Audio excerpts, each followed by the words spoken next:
Hi, guys. Welcome to the TCCW Live.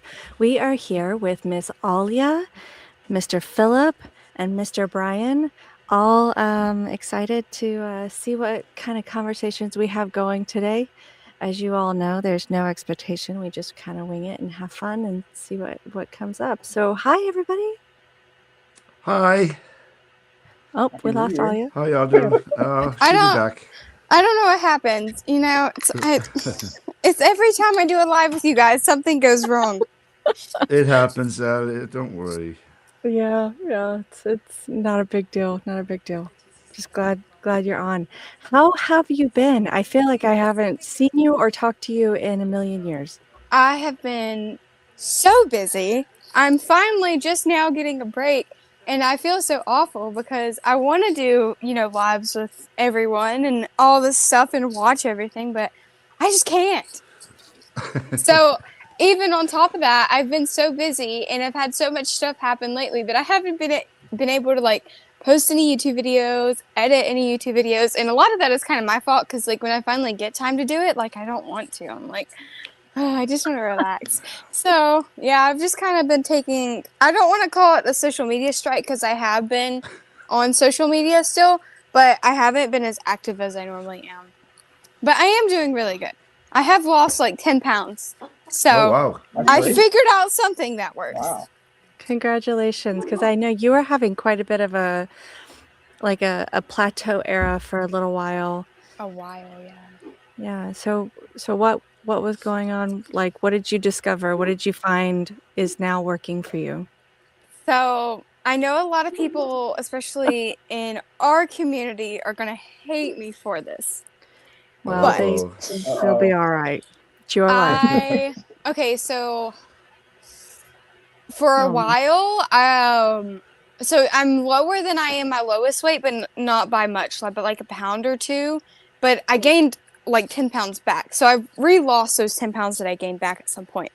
For a really long time, OMAD was working for me, just like regular OMAD. I could eat whatever I wanted, whatever. And then it stopped working, so I just kind of gave up. And then I was like, let's try 2MAD, let's try intermittent, and nothing was working.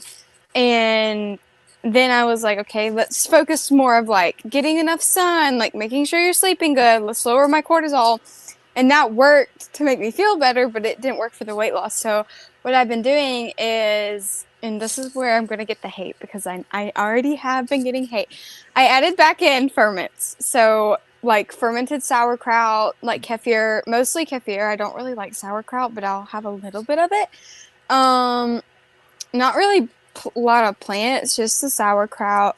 And it's making me be able to eat more in a shorter time window. So I'm doing OMAD again, but instead of just OMAD, I've been doing like one meal and then like a 48-hour fast every week. I don't go longer than 48 hours, like maybe 50, 56 sometimes if I just like can sleep through it. That's good. But I know that for women, our human growth hormone peaks at 48. So for me, it's kind of pointless to go past that, especially because that's when the cortisol will start to rise too, like the stress really sets in. So I'm trying to stick like to 36 to 48 hours and just doing it like super consistently.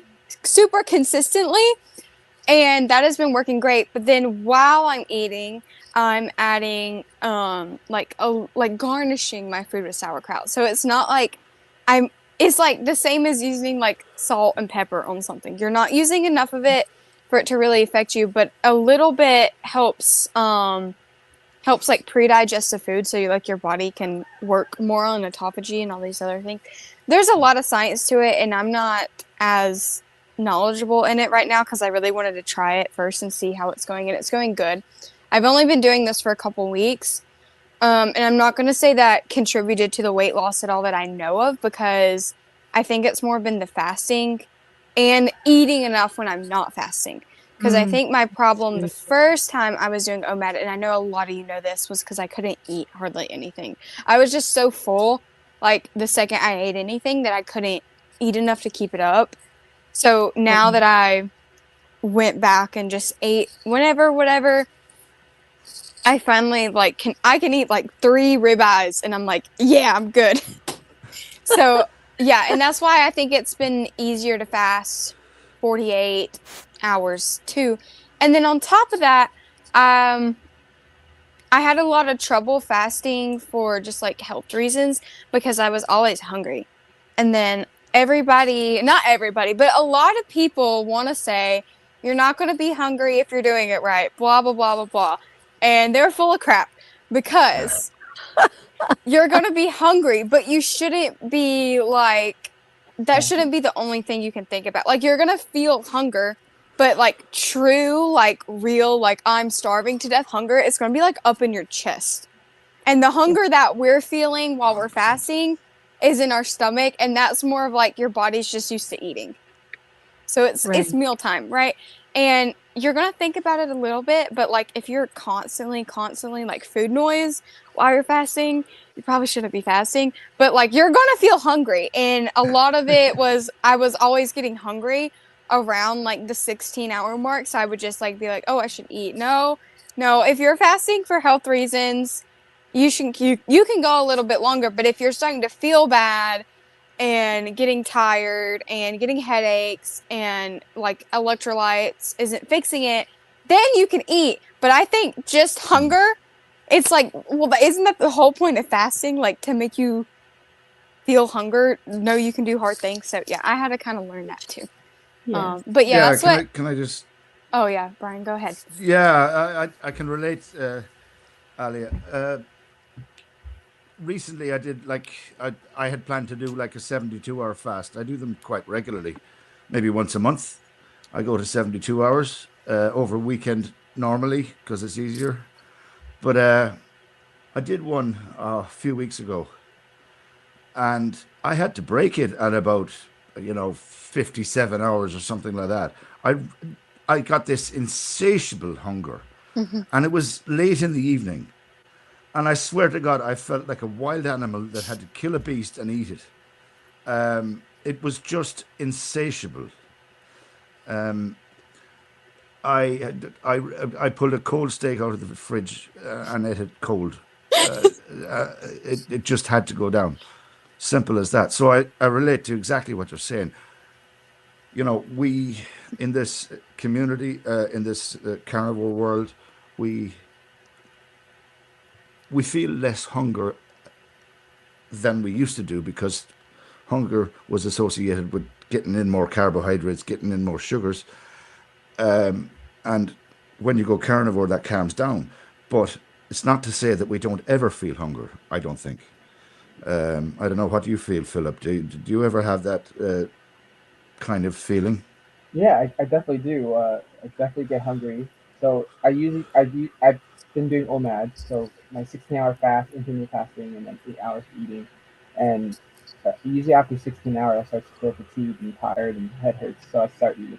So I don't fast longer than that. I've tried 24-hour fast. It's pretty very difficult, um, but for me, like it's just how metabolically healthy you are, right? Because that's all also Exactly. very Yeah. dependent on that. So people who starting off a standard American diet should not.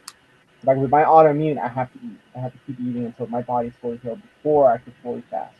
That's where you have to come in and think about like where are you metabolically. But Mm. overall, I still get hungry. I'm always hungry. Yeah. But it's like my stomach hungry, not like the chest hungry, right? So Yeah. Yeah. Agreed.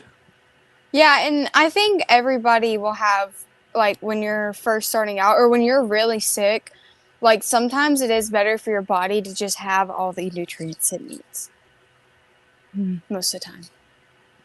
Yeah. People don't realize that on the carnivore diet or carnivore lifestyle, as we call it. Once you get into it, once you're giving your body the proper and full amount of nutrients and the fats and the proteins, the hunger just calms down a lot because you're cutting out all these sugars, you're cutting out all the carbohydrates, all the processed foods, the seed oils, and you're just naturally dropping off stuff that doesn't, align with your metabolism, Yeah. and everything works differently. It really does, in my opinion. I had a conversation today with Patrick about this. Everything just changes once you fully become fat adapted, and it gets easier within, like, a month or two. It gets so easy to switch off those hunger, triggers. The what would you call them? I suppose cravings. Yeah. It gets easier to just ignore food and just eat when you're hungry and seek out those nutrient dense foods that at this point is actually doing your entire body good. You know? Yeah. I definitely think, yeah, eating really good food, like, here's the kind of weird thing. If I eat like multiple, I guess you call it like priming or whatever, where you're eating like 3 meals a day, what some people call it, and you're eating like till you're full, I will get hungry more. I will eat breakfast and I will be hungry 2 hours later. And then I will eat dinner and I will be hungry 2 hours later. So for me, I'm always hungry. And no matter if I eat more, then I don't necessarily feel better. Like some people feel better when they eat more times throughout the day, that's awesome if that works for you. But if I only eat any time after like 4 p.m., like I wake up and my stomach is in tatters. Like it physically hurts. It is sore. And I don't know. I've heard some people say that's a histamine issue, but I don't think so because I can eat a lot of cheese in the morning and feel fine the next morning. So I think it's more of just when I'm up and I'm moving around, my body's able to process food so much easier. So that's why that doesn't work for me too. Yeah, eating multiple meals a day. You also have to consider, right? So when you eat a lot of protein too, it increases insulin. It does increase a little bit, but not a lot. It does, yeah. And so if you're sensitive to it, then yeah, definitely you get the cravings more. Because every time it goes up and down, that triggers the craving. So you got to be aware. But also you have to balance between fats and protein as well. So maybe introducing more fats would help, but it depends how much protein you're eating. Yeah. I used to count all that stuff, but I don't see the point in it right now. It doesn't matter. We've all been there. We've all been there. Yeah, I did fat fasting for a really long time. And I did drop weight, but I gained it back relatively quickly. And that I felt really great doing it. I had like a ton of energy, but then my blood sugar went up, which was weird. So I don't think that is always, I don't know. There's a lot that I've heard about both sides, like eating more moderate fat and high protein or eating like a ton of fat. And I think it's just you gotta test, you gotta see what works for you. Exactly. Absolutely. 100%. Absolutely. Yeah. So can I dive in on a question? You were at Hack Your Health, and I haven't had a chance to really talk to you since then. What was your favorite part while you were there? Oh.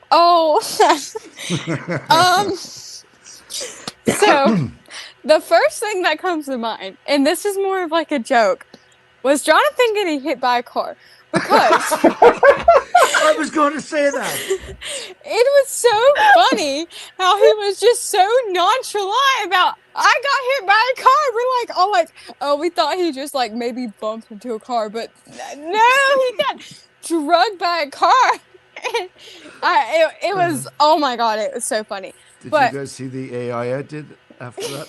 No, but my real favorite part was I got to sit down with Dr. Boz.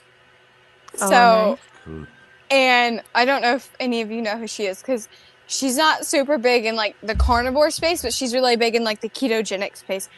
She's like known as like the sardine challenge lady, because she wrote a book when her mom was dying of terminal cancer called, I think it's Anything You Can or something like that, where her and her whole family only ate sardines. I think it was like 2 or 3 months of only eating sardines to heal her mom's terminal cancer. And that is just such like an amazing story, because on top of her figuring out what made her healthy, her husband figuring out what made him healthy, and then her mom getting better, it's just amazing. And we talked so much about so many awesome things. And my favorite part was the experience of getting to meet all these people that you see online and you think, oh, they're so not down to earth. Like they know how many people love them, but on reality of all of it is these people are like nicest people ever. Like you could go up to anyone and be like, hi, can I get a picture?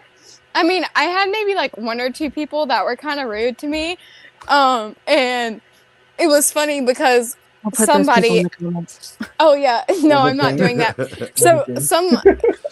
some person, and I'm not going to say their gender or anything because I know they follow me on Instagram, They're so I don't want to genderless be now. mean. Some Oh, person let's not go at to genders. No, let's not talk about genders. some Too many of them. well, I don't want to like make any because I know a couple people who know who it is, but most I haven't really. I don't want to talk crap about people, but I was doing something that I thought was hilarious to a bunch of people, and this one lady didn't like it. And I did it to her, but it wasn't anything like mean. It was just like I was just going around randomly interviewing people, and I was just like asking them questions, and it was that kind of like environment where you could do that. And this lady was not happy, and she started like yelling at me, and I get really cranky at night, and I was already tired, so I started crying. And one of the other ladies, Adrian, I don't know if you know her, came up to me. She's like, "It's okay. We're all so mad at her," and it was just like so funny. Like, I don't think this. I think we were all kind of cranky because it was late, and a lot of us go to bed at like 8. So I don't know if I know I was cranky by then, like, but I was trying to be happy, whatever. And that whole like day was just like awesome. But yeah, almost every single person I met was just like so nice, and like I didn't want to overwhelm people by just like asking all the questions. I got to interview Kelly Hogan. You guys know I love Yes. Kelly Hogan. I met a guy named Rick. Rick is really awesome. He would eat iguanas. And He ate iguanas? Is that what you said? and yeah, Yeah, he eats what? iguanas. I know I think Brian knows him. Maybe. What? Do you know Rick? Who eats Uh, iguanas? The iguana The guy. iguana eater. Don't really Okay. ring a bell. No. Okay, Sorry. maybe it's somebody else that Maybe knew it's another him. Brian, but not me. No. There was a lot of people that knew of him, but I'd never heard. It might have been Jonathan that already knew him. That might have been who it was. Sounds more likely. Yeah, more likely for sure. I'm really bad at remembering who did what, whatever. Well, he started carnivore when he was 15 too. Oh, wow. Because Wow. he said he wanted to kill himself in a sense. Like it's kind of sad. And that's not how he meant it. He was like mad at life. He was getting bullied. He was just having a really hard time. And then that was around the time like all the fat is bad for you propaganda was out. So he's like, why don't I just eat loads and loads of bacon and eggs and beef every day? And that was the only thing he ate. And he grew like really tall. He got really strong. He stopped getting bullied. Like it's a really cool story. And it was weird for me because the whole time I was there, like I was on camera. Like not the whole time, but like Dr. Kiltz had these like 2 cameramen that kept following me and Jonathan around. And since Jonathan was at the hospital the first day, like essentially, I mean, not the first day. Like the first day we were in Tampa, he was at the hospital. But the next day, the first day of the event, he was there. But he didn't really feel good. So he didn't want to be like interviewing people because he obviously didn't feel great. So it was me all day just like interviewing people and people and people. And I like the attention though. I like being on camera. And I keep Nothing would have looking. given me that impression today. I'm sad because I haven't seen much of what we did come out on Kiltz's channel, and there was a lot of issues with a lot of the content that got filmed with Dr. Kiltz, like the audio was not working, like the audio completely cut out, or like the camera, like there was so much EMF throughout the whole place that it was messing up the signals between the cameras and the mics. So I don't think it's because like the content was bad or that I did bad or like they just thought it wasn't good to post, because they didn't post anything almost from Hack Your Health because there was so much radio frequency throughout the whole place that, because all of our stuff was Bluetooth, which I know sucks, but there was like weird noises like coming through the mic that weren't from like, you know, you breathing or something. It was like all the yeah, you know what I'm trying We have to to say. go back to analog, guys. We have to go back to analog. Wired Yeah, would be the best. exactly. Yeah, Somebody on a I've- bike just spinning the. exactly. Right? Yeah, yeah. The Gets old back to the. filming. That's right. That's right. But yeah. No. Well, so Jonathan go getting ahead. hit by a car, and the iguana guy. Those seem to be our key intriguing points. Oh, should we mention Zane? Oh, okay. If we're gonna talk about Zane, here's the funny part, because when we did the kilts dinner at the Brazilian steakhouse, There's a I brought my camel. dad, and my dad's not carnivore, which is fine. Like a couple people brought people who weren't carnivore, right? and that's fine. And then I think, so Scott Everson was there. He's the guy who does meat stock. A lot of people don't know who he is, which I'm like, how do you not know who Scott is? But whatever. He was there, and then the lady who does Salter, that is the new electrolyte company that Scott and her founded, was sitting across from us. And then there were some other people. Sean Needham was sitting directly in front of me, and then his wife on the other side. And like it's almost all carnivore people except my dad. And we don't have a filled table yet, so people are coming to sit down. And then I see this old guy, and he's like kind of built, but I'm like, who's that? Because I never recognized him before, because I don't follow people like, Old and I don't. guy. I heard. And I'm like, hi, who are you? I haven't seen you here before. Like, what's your name? Like, just trying to be nice and friendly, because you know, like, have you met me? And he's like, Zane. And I'm like, oh, okay. Like, I don't think I've ever heard of you. Whatever. Like, what do you do? Lovely. Oh, couldn't be more perfect. And I'm like, what do you do? And he's just like giving me like the eye. I'm like, what like, what's your niche? Like, I want to know. And anyways, he's just like ignoring me. Well, the waiter's coming. Like, this is all happening simultaneously. So there's not like breaks in between me talking to him. And then the Salter lady, the waiter comes over, and then they're trying to bring out like desserts beforehand, or like sweet stuff. I think it was like fried plantains, and she's like, no, like, we don't need that, we're all carnivores, we don't eat sugar. And then Zane's like just like dead eyeing her, like, no, I want the sugar. And my dad's like, oh wait, give it to me, like, I'll eat some, because he's not carnivore. And then once he was like looking at her, and then like grabbing for the food, I was like, oh, you're the carb guy.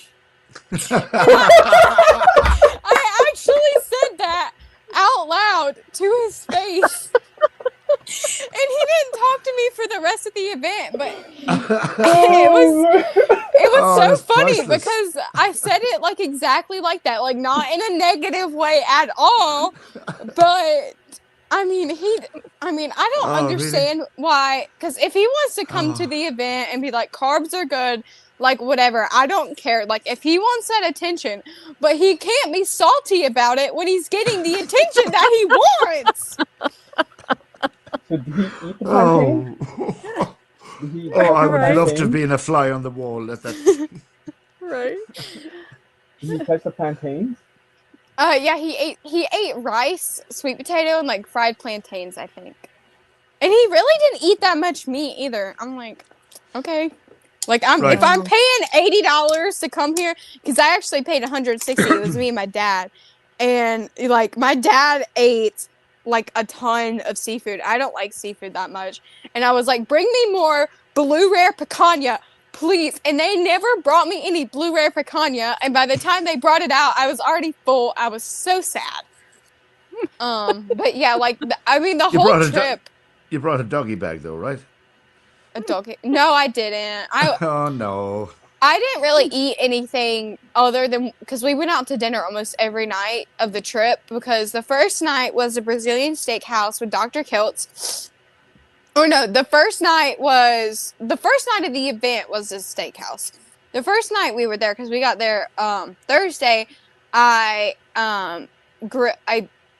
well, I didn't grill it. I put some bone marrow in the oven, like in our Airbnb, because I was trying to find food that I could eat that I didn't have to like make a whole meal, and that's really easy. So I did that night, and then next day at the event, I tried to get breakfast at the VIP table because me and Alia Wells we switched name tags because Oh, cool. Alia and Aaliyah because like nobody would know. So I went down there and I tried to get some food, but they were out and I was sad. So I just fasted till the end of the day, I think, or I might have been snacking on like stuff because they had like stuff everywhere, but I didn't actually eat a meal till that night. So I was like, see, this is why I can't snack because I won't be hungry enough to like actually eat a proper meal, which is what I really should have done at the Brazilian steakhouse.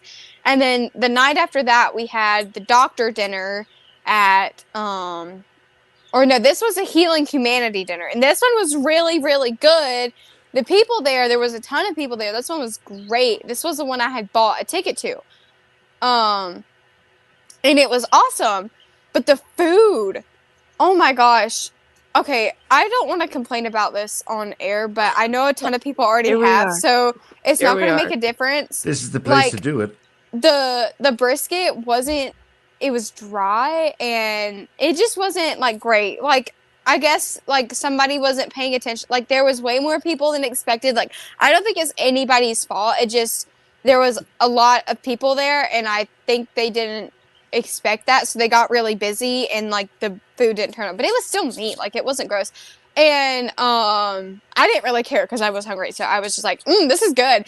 But there were a lot of people saying it was dry. And I think I got a good piece because there were like some pieces that were bad and some pieces that were good. And I think I was the one who got a good piece because I don't remember it being that bad, but like my dad was like, that was the worst brisket I've ever had. And a bunch of other people were complaining about it. So I guess since I didn't think that way, it's fine to complain about it.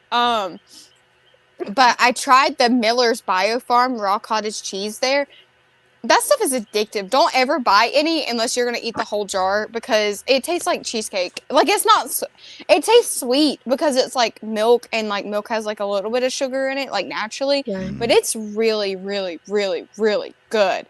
And then the next night, I didn't actually buy a ticket to that, but somebody had gave me a ticket, and then a bunch of other like I guess nobody bought tickets for the second day, but they had already paid for like all the food, the second night, and yeah, just like a bunch of people got invited. So I didn't have a ticket with my name on it, but somebody gave me their ticket because they weren't going to be able to make it. So I ended up going, and this night they had like inside of one of the little houses that they were preparing the food in, they had this giant thing of like raw steak, like just cut like sashimi steak, I guess. But it wasn't like cut like that. It was just like the cutoffs from the steak. And me and like Angela Lero, the meat-based medium, if you've heard of her, me and her were in there like eating so much raw steak. And then Raw. like Wow. yeah, it was raw. It was great. It was like grass fed and finished. Like it was super good. Well, then they were eating it because I'm like starving. And then they had like raw milk, like raw cottage cheese, everything. And this was like the best night because then I don't remember if this was while we were waiting on the food, I think. I could be wrong. Dr. Kiltz has a microphone and he just starts like motivationally interviewing everyone. He's just like talking about like kinds of like alcohol, it's blah blah blah. Like you if you've met Dr. Kiltz or heard any of his talks, like you know how he is. And this is just like amazing. Like it's so fun. The steaks, they were all cooked like medium rare. Like it was so good. And there was like nobody, like none of the doctors really came. It was all just like regular people, I guess. Like I don't even think Bella and Max came. But yeah, I mean the whole event was just so fun. Like I feel like it's an experience that you need to have, but like it's not anything so special that you're like missing out on that much. Like I don't want to make you guys feel left out. We do, believe me. We do. I really wanted to make that, and I'm definitely going to make some this year, hopefully. Yeah. Melissa has invited me to one in Australia, and yeah, I want to go to meat stock. I really do, but let's see how it goes. I mean, Well, if you want to go to meat stock, now is your time to buy tickets because I've seen like 10 people like reselling tickets because they yeah, couldn't I come. know. Unfortunately, my circumstance at the moment, I can't commit to it right now. Hmm. So yeah, let's see. But There will be others, so let's yeah. not worry about it too much. Oh yeah. Yeah. But great to hear that story. We watched it from afar, as the guy says, and we could see the amount of fun that everybody was having, and the amount of interaction, and the amount of love that was in the room. Yeah. That was a big one. Yeah, it seemed amazing, and you know that's really priceless. That people can get together from all over the world and share their stories and interact, and that's what we're doing here. And through the TCCW, we're getting our messages across, and it seems to be working. I think it's spreading, and yeah, as an older man, I'm so proud to see a young lady like yourself, Alia, making your waves in this community and online. And, I'm grateful to you for a start that you actually sent me your guide for teenagers, and I proofread it for you. And that was really heartwarming for me as an older man to think that a young lady like yourself sent me or looked up to me in some way that trusted me to read that for you and to check that it was okay to put out. And I want to say thank you for that, because it's really special when that happens, and it's happened a few times for me. Jonathan did the same before he sent out his guide and stuff like that, and it really really warms my heart. Yeah, just wanted to get that in. Uh, yeah, Yeah. what you're doing in this space is priceless.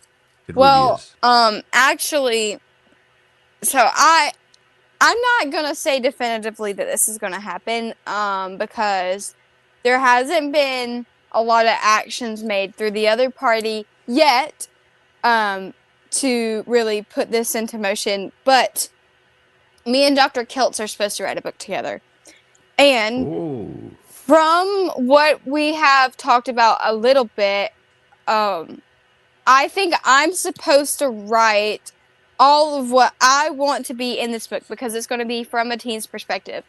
And then any parts that I want Dr. Kiltz to add as his opinion or doctor opinion as a fertility specialist to the Mm-hmm. book, I would kind of leave that out and write Dr. Kiltz here, whatever. Mm-hmm. Because what we want this book to be is, I hate to say this, I feel like it's going to be like a ripoff of Elizabeth Bright's book, like Good Fat is Good for Girls, or something is similar to that name.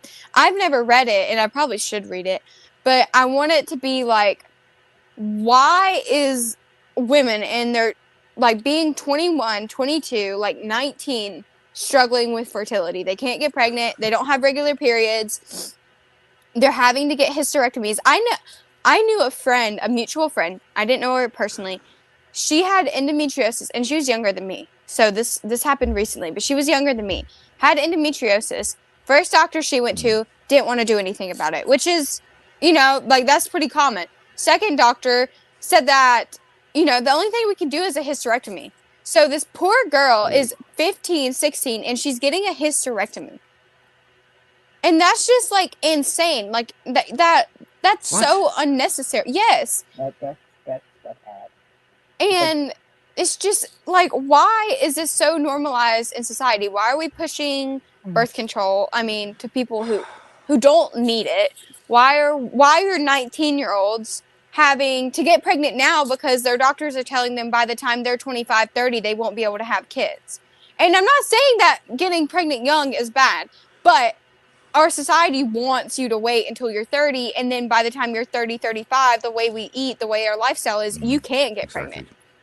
So, and then it's so unnormalized in our society to get pregnant young, which, I mean, it's unnormalized in the wrong way, because it's normalized for like teen girls to like get pregnant and then like you're a teen mom or whatever. Like, I think if you start a family young and you have a good foundation and you really love the person you're with and you want to start a family together, like, do that. But I'm not saying go get pregnant by your Yeah.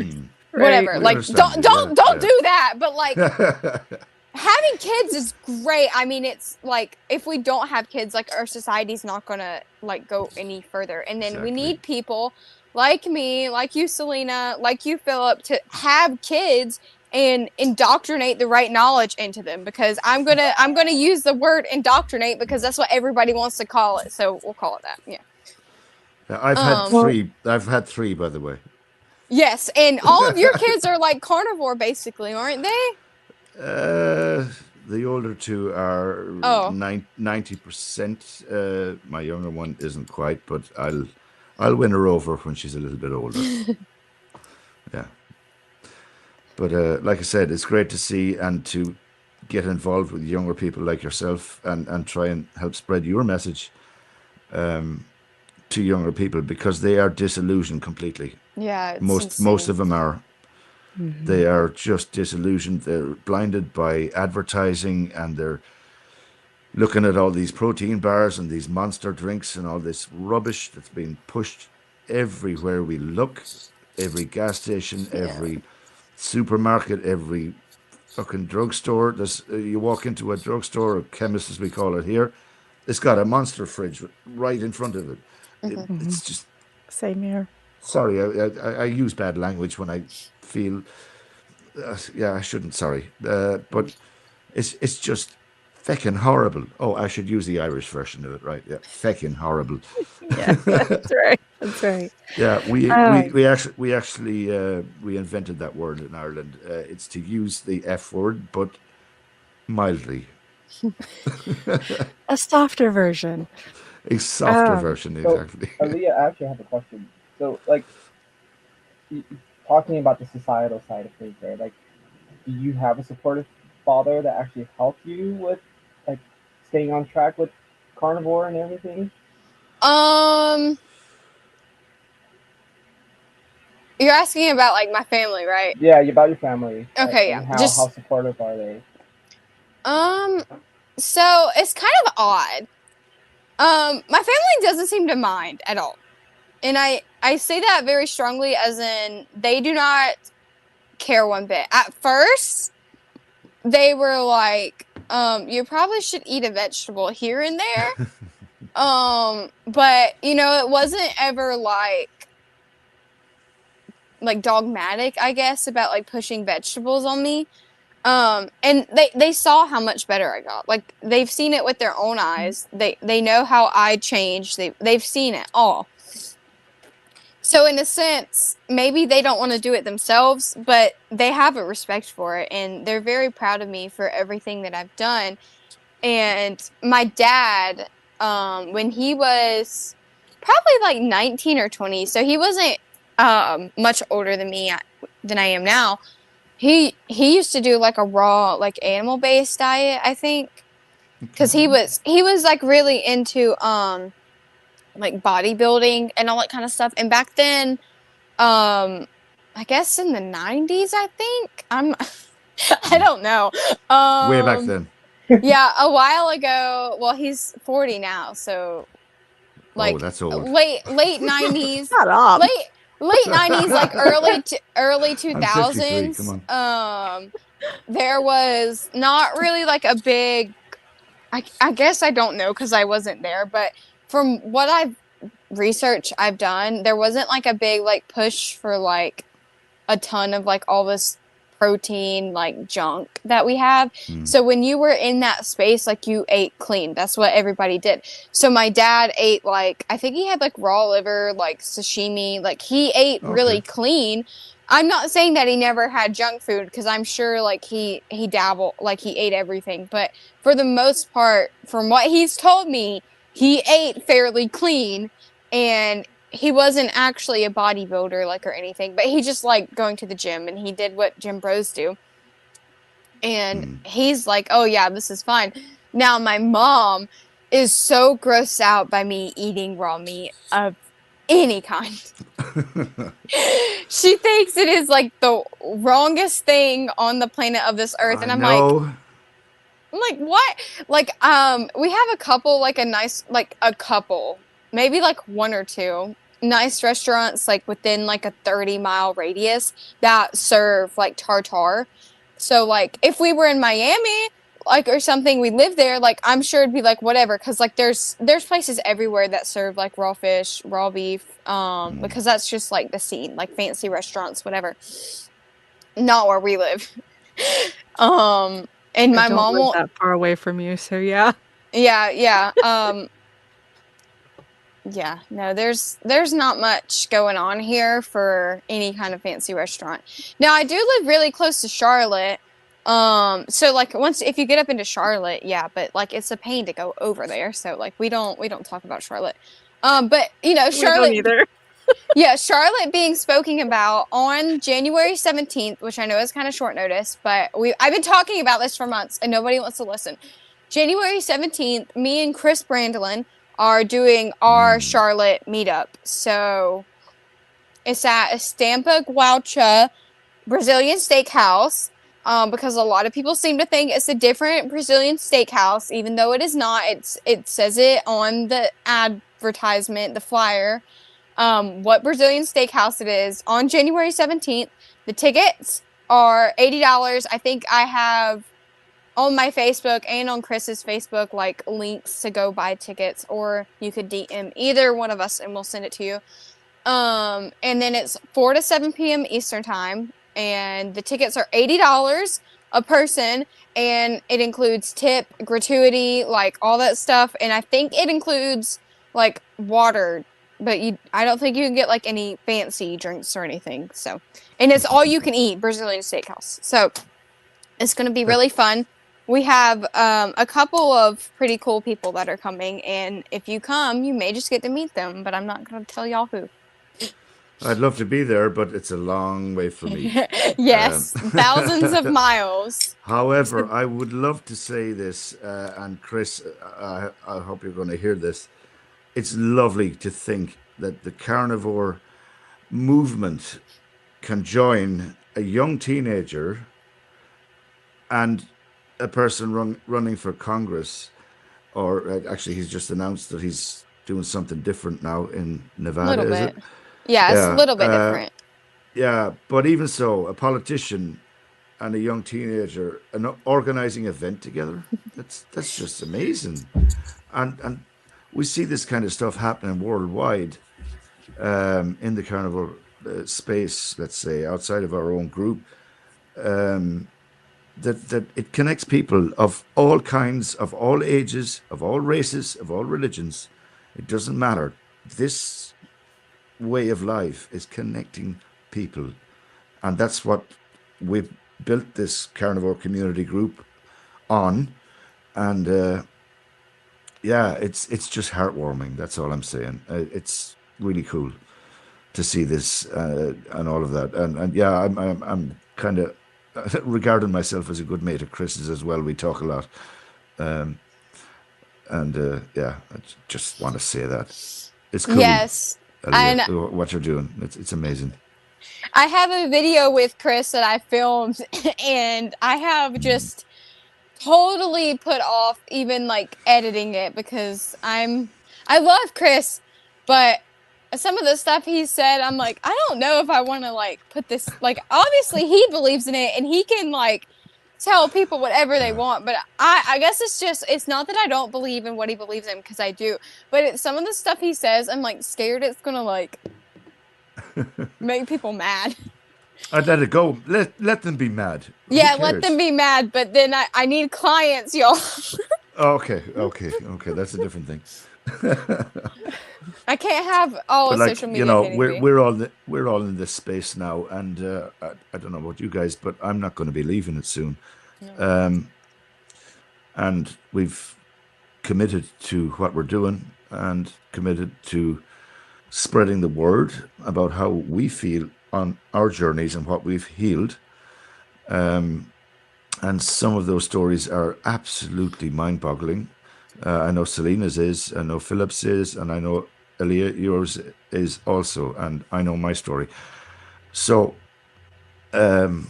by doing what we're doing is just an amazing thing. I mean, if you were to ask me this time last year, what do you see yourself doing this time next year, Brian? This would not be it. I wouldn't have had the imagination to dream up where we are right now, to be honest. This is phenomenal. Yeah. Yeah, sorry, Yeah. I'm just This getting a time bit last sentimental year, about it. Yeah. I was just starting to talk myself into starting an Instagram. This time Yeah, last year, I hadn't I even was started about the mine yet. same place. I had started it, I think, but I hadn't really done much with it. I had the idea, but hadn't pushed it. And then all of a sudden, something changed in my life that I decided, right, this has to go. I have to spread my message now. You know, I think Mm, most of you guys probably had the same moment, right? yeah. You had your why, you lived your journey, and then you decided, I need to spread this. I need to tell everybody else about this. Am I correct in that? Yep. The Yeah, pain, the I think purpose, we and the all have the proof. same. We all have the same story in this space. Take it away, Philip. Yeah, I agree. Like last year, thinking about like retrospective, like if you think about last year, what's going on, like I'm still an engineer and I'm working and I was going my company was going through a lot of changes and so that's very stressful. And on top of it, like I needed to find a way. Hey, there's something else I need to do. It sort of feels like my engineering is sort of dying out, and then now I need to find something a better calling, you know, Oh you yeah, know, tell me about it. and then I always think of the three P's, right? There's pain, purpose, and fruit, right? So my Mm, pain was going through my psoriasis journey, and then I finally found, okay, here's my purpose now. Like hey, I've gone through mm, this journey, yeah, and I figured it out now. Here's my proof. So now I can share that with others. So and I yes, think we all went through that. We all had our pain figured out. We found a purpose, and now Mm. we're giving that proof to everybody. Hey, here's the proof that we've done it. Right? There's proof that you can change yourself as well. So yeah. that's important. Totally agreed. And even though we all have the same kind of story, we all have different stories at the same time. I mean, I have a 53-year-old man uh, changing his life story. Philip, you came from a really bad psoriasis point of view and mental health point of view. Aliyah, you're a young lady that changed her life at a very early age, and that's a really important story for us to spread. And Selena, you had an amazing story of healing your thyroid cancer and different things. So we all have individually different stories to tell, but collectively, if we keep telling them together, like we're doing right now, it it eventually might stick and keep spreading. And I think what we're doing in this community is so important. It really is. And Absolutely. spreading this message. And, Absolutely. and Yeah. then Aaliyah, you're technically a trailblazer, right? You've seen your friends go through already some fertility issue at a young age, and Mm. that is a huge issue, Hmm. right? Because you got to think about it, like how are these young teenagers, young kids, you know, having puberty very early on, and then having all these fertility issues where they shouldn't have been, right? Right. Like why did our system sort of fail our kids and our next generation? And so that's we all have our calling, but we also want to help make sure that our next generation is going to be healthy and Absolutely. and safe because that's all we want. We want the peace and we want the safetyness and have our kids grow to be adults, like healthy adults. But our system currently, our system is not doing that for us, and so No, we it's not. have to share that. No, I mean, this conversation came up twice for me today about, yeah, I did a or I recorded a podcast with Patrick, and then it came up in the village group as well, is that it's virtually impossible to get through to the older generation Yeah. the power of what the carnivore diet or lifestyle can do for you. Even though we're all versed and well educated in what we're talking about, they just think you're talking rubbish. We've all healed ourselves, but they can't listen to what we're saying because they've been so indoctrinated. They've been so, what's the word? I don't know. Yeah, indoctrinated covers it. Programmed. Through marketing, Yeah. through advertising, through doctors not being educated or being educated incorrectly, and health professionals and pharmaceutical companies and the processed food industry and all the stuff that we hear online all the time. And they've been listening to that for 50 years maybe. Okay, I'm the oldest here, I think, and you know when I was a young lad, I remember when the change came from butter being good to the likes of flora margarine, as we call it here in Europe, or you've had your equivalents over there, and then Crisco came in for you guys, and we had Crisp and Dry or whatever it was. These seed oils came in, and they were pronounced as heart healthy, and they were, we've heard all the stories. I've lived through that entire phase of change and watching the sickness happen. And that for me is important to twist the tide on. It's very important to me to try and get this message across that we've been blindfolded, we've been led down a narrow path into the darkness, and we have to get out of it. And yeah, I'm not going to stop. I'm just not. They might not want to listen to me, We but if can't some of them stop. do, I'll be happy. Go ahead, No, Selena. What are you Oh, laughing I'm at? just singing over here. no, Oh, that's okay. that's totally right. Like, so with the changes and stuff we do, coming from an engineering background, as you being a tech person as well, you have to understand the metrics. You have to understand the studies and the overall development of society, it's a sociology and Mm, anthropology, and understanding, hey, these changes have been made. What effects has it done to the next generation or the older mm, generation now, right? And so seeing that the introduction of Crisco, introduction of all these seed oils and everything, there hasn't been an improvement in heart disease. absolutely not. There's stuff talking about Cheerios saying, hey, it's labeled heart Yeah. healthy, low carb, or Yeah, low high fat, protein. yeah, high protein and stuff. But in Yeah, reality, it's not really helping us. it's all So bullshit. It's all marketing, mate. yeah, but We know. then no Yeah. one's really talking about the studies. Like, hey, the Oh, how the are we? studies. Yeah, like not the study, but like trying to critically think. It's like, Yeah. hey, these are not really helping us. Why is it not helping us? And Yeah. so Because we know that the studies are bought and paid for. Yeah. Look into who's paying for the studies. We know this in our community.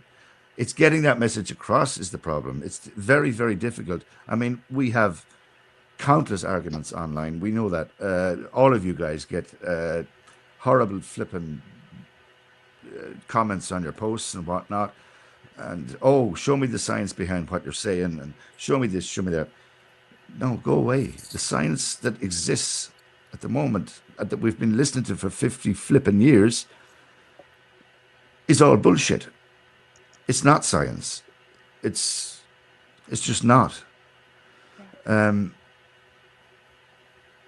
The science that is being produced now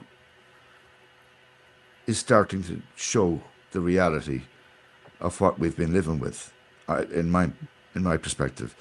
Right, we've got the likes of Ankur, our good friend, in India, conducting studies as his heart attack patients come in to his ER, and he's producing real life studies based on what's happening now.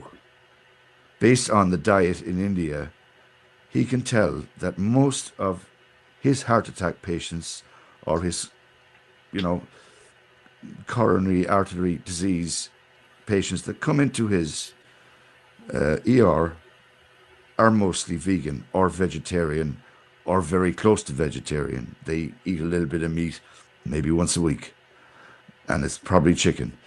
But, they have the lowest LDL levels that you could possibly get. He put up a post today, and I spread it to my stories, where a vegan came in and their LDL was at 88.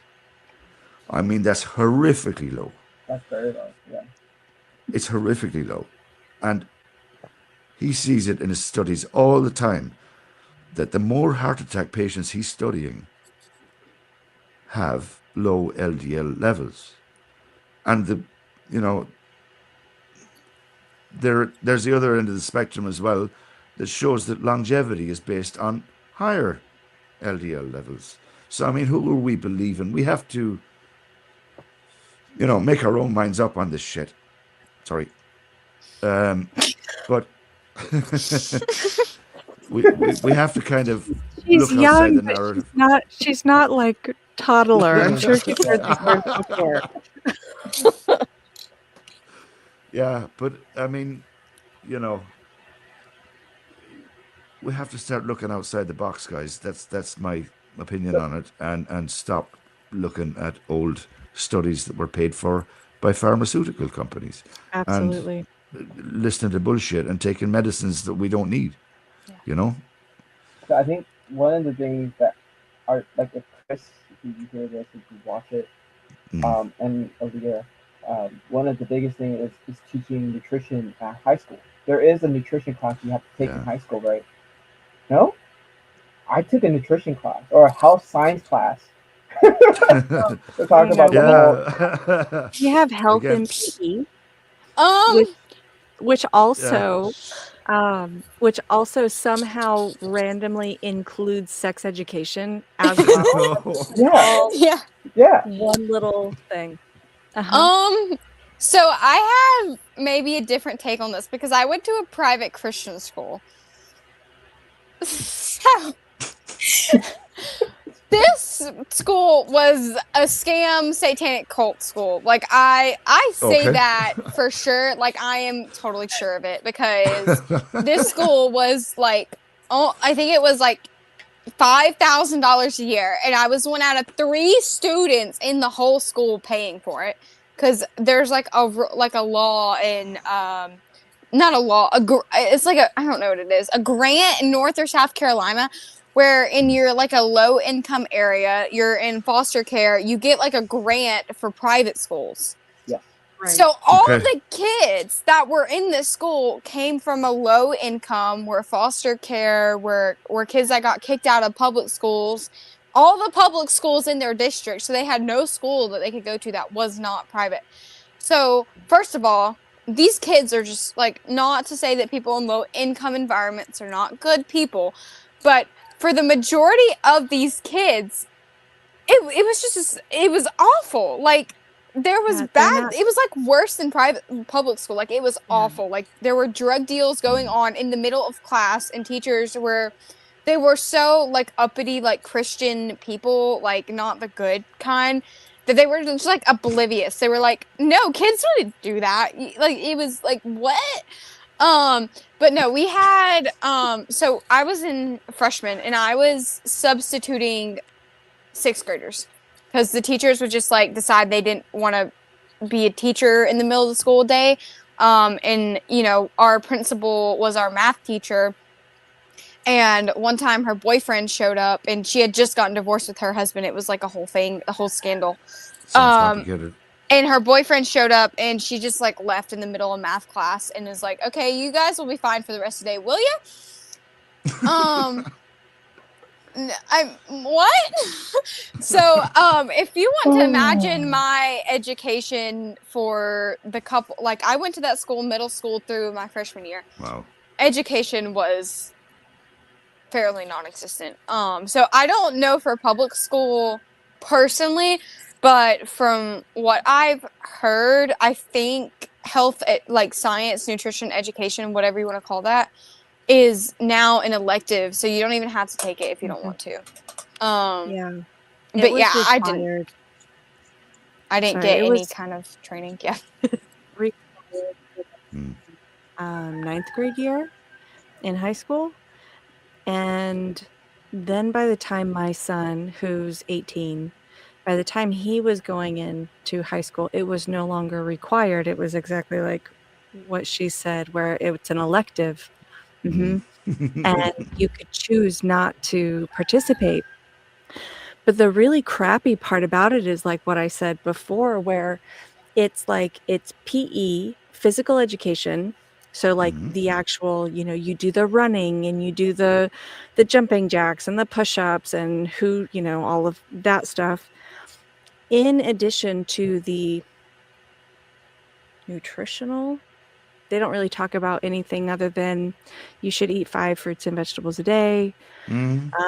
You should exercise. And then, like I Yeah. said, sex An health apple a is day. thrown in there at the same time. And that's as it's minimally it's explained as well. it's it's so, laughable, isn't it? so it It's was just like, absolutely laughable, yeah. you know. And so And I would it's, say that I got half of that, Selena. You know, Yeah. mine was just non-existent. Yes, we had PE, but we had sports day or whatever. But I don't remember any talk about food at all in my education. None. Yeah. So when I was in elementary school, we had and I went to public elementary school until Mm. 3rd grade. I had a really, really good PE teacher. She was amazing. And Mm. from what I remember, we had a like macro plate. Like it was a plate, it was like a picture of a plate and it had like the macro split on it. So this is how much carb, fat, protein. And it was the standard, USDA health stuff. But I think she knew a little more because I was in like 1st grade, I think. So I was really little. And she was like, "You guys need to remember to read the ingredient labels on all of your Oh, foods. okay. And if you don't know what this is, you probably shouldn't be eating it." So Okay, well, that's good advice. she was good, but she right. was giving this advice to 1st graders. Like, what choice did we have in what we were eating when most True. of us were on like school lunch? Like, we don't know what's in that. There's no ingredient label in that. So like, she was right, but like I don't think it really helped anything at all. It sounds like she Well, was the right person, but in the wrong Wrong place. place, yeah. right. Yeah, Because yeah. especially I like mean, you said, well, if the school is feeding it to me, it can't be bad. exactly. I mean, from a first grader perspective, like Yeah. what that's so. I mean, yeah, that has to be It's hard. bad. Having a first grader, my daughter, like they had breakfast was like a grilled cheese sandwich, and then for lunch it's pizza. So Yeah. all carbs and there's no Oh, protein and yeah. just and you see the Seed oil kids. sauces and whatnot. Yeah. Yeah, you see the kids like their energy shoots up, and then after lunch it just Mm. crashes. Yeah. Even the Yeah. teacher would mention like, "Hey, a lot of the kids are sleeping. You guys need to get proper rest." But it's And the feeder this, feeding them. Right, So exactly. And they do. They always blame it on not having enough rest at home. And they'll mm, like here where I live in North Carolina, they'll even like send notes and stuff home basically stating that, you could be up for an investigation if your child does not appear to be getting adequate sleep, or it could be a neglect at home. And you're like, but did you see the free lunch that you just served my child, or the breakfast, or the blah, blah, blah? yeah. I didn't even know my son was getting free breakfast every morning. It became a part of like something in our state where every child, no matter what the income status was, breakfast was provided. no matter what. So I didn't even Bread know. and circuses. I didn't Bread and even know circuses. that he was getting this food. And when I found out, I was like, "Oh, well, what are you eating? What are you getting?" And he's like, "Well, they hand out Pop-Tarts, breakfast box cereal, muffins." It was all crap, like Mhm. legitimate sugar Yeah, crap. And I'm like, and you're wondering why these kids are out of control and then exactly. falling asleep. I Well, and mean, then we've. Go ahead, Ali. no, no, Sorry. no, you go ahead because I feel Yeah. like you got something Sorry, I better to keep say. getting your name mixed up with Alia. Yeah. Um, yeah. I mean, well, I've witnessed the rise in ADHD in kids. I witnessed it with my son maybe 15 years ago. My oldest son, he's now 22. He was diagnosed when he was about 7 or 8, maybe 9. He was diagnosed with ADHD. And, you know, they just decided this in school. And all of a sudden, there was medication brought out. And all of a sudden, he was on that medication. I just didn't know what to do because at the time, I knew nothing about it. And I feel that that's the way most parents think. They think these institutions know what they're talking about, so let's trust them.